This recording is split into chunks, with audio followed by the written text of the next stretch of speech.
We are back on Live from the Heartland with our third guest of the morning, and a good friend who was on the show. Impresario. Not that terribly long ago, but I remember it was up at the restaurant there. No, she was here too. Marguerite Horberg. Welcome back, babe. Thank you. It's such an honor. Oh, it's a pleasure to have you.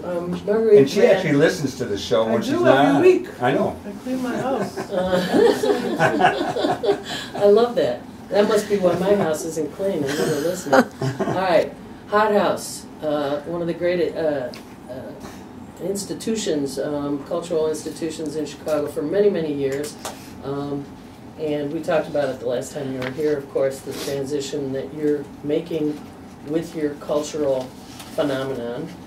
So we want to get caught up on how that stands. And part of the reason that your name came up with Lynn and all of us in our production meeting was the Cuba thing. So which of those do you want to start with? The Cuba thing, or? I'll start with where our house is. So Great. we, without a venue, we've been doing itinerant programming for now 10 years. And most recently... Itinerant programming. I like that. We're on the road. So we landed... I got a backyard if you want to do something. Yeah, we do some good backyard.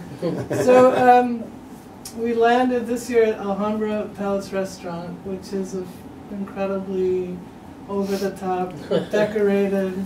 Really? That's where the Chewy kickoff was. Yes, we did that, and I think they were impressed. So we've been, we did a Global Voices series this fall, starting in September, and the whole conceit of the program is to combat Islamophobia through cultural programming. So we've been focused a little bit more pointedly on artists coming from the Middle East and performing traditional music with a contemporary twist. So we've had some just phenomenal concerts. One was this group, the Dio Trio from Syria, that were constituted in Aleppo. They're from Aleppo, and they performed together in Aleppo, and then they're recent refugees to the U.S. And this woman, Dima Orso, who is the vocalist with these traditional music, she lays sort of a jazz sensibility over the tradition, and she has to be one of the best, most profound discoveries I mean, not a discovery, but I just think she's a phenomenal talent. Talk about being on point, stressing the going into the Middle Eastern connection this particular fall when, as we were just talking about with Susan, the language of the winning campaign was so xenophobic and awful. Yeah. And and led to, in one of the versions of resistance, people claiming and signing up online to say, "I'll register as a Muslim if they start registering Muslims." Sure. Well, yeah, I mean, I think that we've always had the position that arts and culture and music is really a very impactful way to demystify the other. So, that's been sort of the framing point of view for Hot House, and particularly in this moment. And so, I think the series has been a good, foray into continuing to do that with, sounds that people aren't really familiar with, and people have an opportunity to talk to the artist afterwards and sort of continue to educate themselves about parts of the world that may not be in the news or ever really presented. So I'll just say one little last plug is that we're also really happy to have David Murray and Kahil El-Zabar on the series on Monday, December 12th. And where is that at? That's at Alhambra, 1240 West Randolph. So it's Monday, December 12th at 8 o'clock. And it's a really rare opportunity that David Murray is in Chicago, and Kahil hardly ever plays in Chicago anymore. So it's come on up. Marguerite Horberg, we were talking about you in our Live from the Heartland show planning meeting, and we were talking about Cuba, and that's how you came up. Yes. And I'm wondering, both you and I and Katie have all brought the Cuban band Mezcla to town. Yes. And I'm wondering if you have any Cuban musicians coming this way, or if you're going to take some people to Cuba, and what your sense is with the relaxation in the restrictions of going to Cuba. Will more Americans go there? Will more Cuban musicians come here? What do you got to say about that? Well, I have a lot to say, as usual. We've been organizing delegations to go from Chicago in the last year, and we have a big project coming up in 2017, which is the Chicago Blues Guantanamo International Exchange. So we are in the process of bringing artists, journalists, and other cultural workers from Chicago to Guantanamo and Baracoa, which is a further Oriente province city, and also bringing musicians from Guantanamo to Chicago next summer. And we're exploring a kind of music called changui, which is a very old traditional music that's similar to the son for people who are involved in music history. And it's part of, the Oriente province is the most African, the crucible of Afro-Cuban culture, still very much venerated and celebrated. So we're looking at really, one of the other things Hot House I think has really been particularly interested in is the African diaspora, and looking at sort of where that is practiced and how it's shaped over time. And so this project is sort of a continuation of that, also building on the Sonorocho International Exchange we did 2 years ago, which was looking at Afro-Mexican music from Veracruz. So we're very excited about that. I think that with the new election, which is really hard to believe, there's so much, it was already very difficult to communicate with people in Cuba. There's not a great communication system. Believe it or not, it's really hard to email with people in Cuba. There's still no banking. There's still no it's very, very hard to make a direct exchange. To plan anything, basically. And so now it's even more compounded, that even with the new relaxation that happened under Obama, with flights and with the emerging diplomatic relations, all of that has been replunged into great uncertainty. Right. So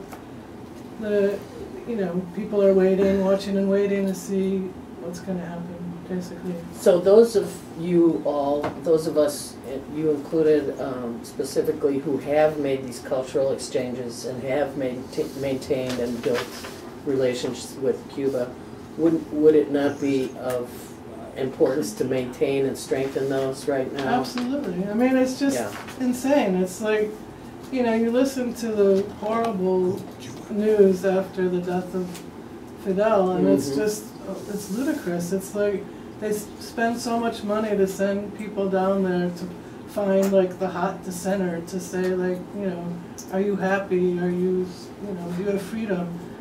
It's like, and the streets are lined. That's the only story that gets told. And the entire streets are lined with mourners. Well, but beyond that, there's so many stories to tell. Like, how did you develop a lung cancer vaccine with like no medical supplies? How do you have literacy to 90-some%? Or the eco biomedical advances, or ecological, like protecting the reef, or looking at something that's really interesting to people, and it's like the one story is this kind of not very interesting, repetitive story. So yes, I mean, I think that there's sort of a heightened desire to go to Cuba, which is also a little bizarre because it's like, there's not a heightened desire to go to Aruba or Jamaica. It's sort of like Cuba has this fascination. Sure. But partially because I think that it has such an amazingly developed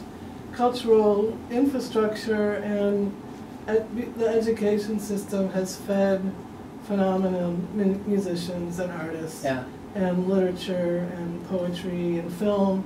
So all of the art forms are tremendously developed there, and I think that, of course, that's interesting to us at Hot House because we're interested in those developments everywhere. And so it has a lot of... How do people find out about your Cuba excursion of next year? The before best, we run out well, of time? this particular trip is by invitation, so it's particularly bringing specific musicians who are practicing professional musicians. But in general, we take other trips and people can just write hothouse 3.0 at gmail.com. And we have a Facebook page, and we have a website, hothouse.net. Hothouse.net. So Okay. people can get in touch, and we like to take small delegations, and we also like to take people who are, there's a new campaign to have sort of ethical travel to Cuba, so Mhm. that was started by Mars Will Travel. It's called Respect.